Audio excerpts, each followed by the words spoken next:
নমস্কার বন্ধুরা, সিরিয়ালের সাতকাহন চ্যানেলে আপনাদের স্বাগত জানাই। বন্ধুরা, আজকে আমি এসেছি তো তারে ধরে ধরে মনে করি সিরিয়াল সাতকাহন নিয়ে। সিরিয়ালটা সত্যি খুব ভালো। প্রথমে যে প্রোমোটা দেখলাম খুব ভালো আছে। বিশ্বরূপ আর পল্লবী শর্মা, দীপঙ্কর দে আছেন, তারপরে ওই রীতা দত্ত আছেন, অনেকেই আছেন। ভালো সিরিয়ালটা। আপনারা যদি প্রথম যে এপিসোডগুলো দেখলাম তাতে তো খুব সুন্দর লাগলো। আর যিনি গল্পের নায়ক, ওনার মুখটাও খুব মিষ্টি, বিশ্বরূপ।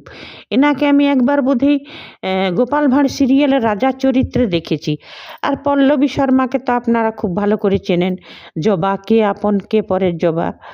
তো আপনারা যদি চান, আমি তো এখন আজকে তো আমি খালি একটু আজকের এপিসোডের আমি একটু সিন দিলাম।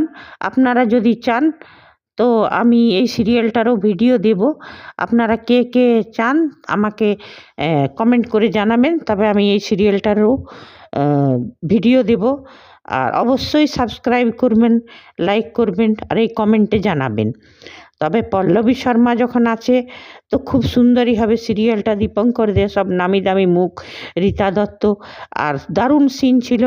পল্লবী শর্মা দেখো, ওর নাম রূপমঞ্জরি, আর রূপমঞ্জরি, আর এর নাম হচ্ছে হিরো, ওনার নাম, বিশ্বরূপের নাম হচ্ছে গোরাচাঁদ। ওরা হচ্ছে কৃষ্ণ ভক্ত পরিবার। ওদের বাড়িতে ভগবান কৃষ্ণের পুজো হয়, রাস উৎসব হয়, এইসব নিয়েই গল্পটা। কিন্তু গোরাচাঁদ একজন ইঞ্জিনিয়ার, কর্পোরেট সেকশনে কাজ করে। তো দেখলাম যে রূপমঞ্জরি পল্লবী পড়ে গেল গঙ্গাতে, গোরাচাঁদ ওকে বাঁচালো। হ্যাঁ, কিন্তু পল্লবীও খুব ভালো ভগবান কৃষ্ণের ভজন গায়। তো খুব সুন্দর সিরিয়ালটা। যদি আপনারা চান তো কমেন্ট করে জানাবেন, ওইটারও ভিডিও দিব। Thank you.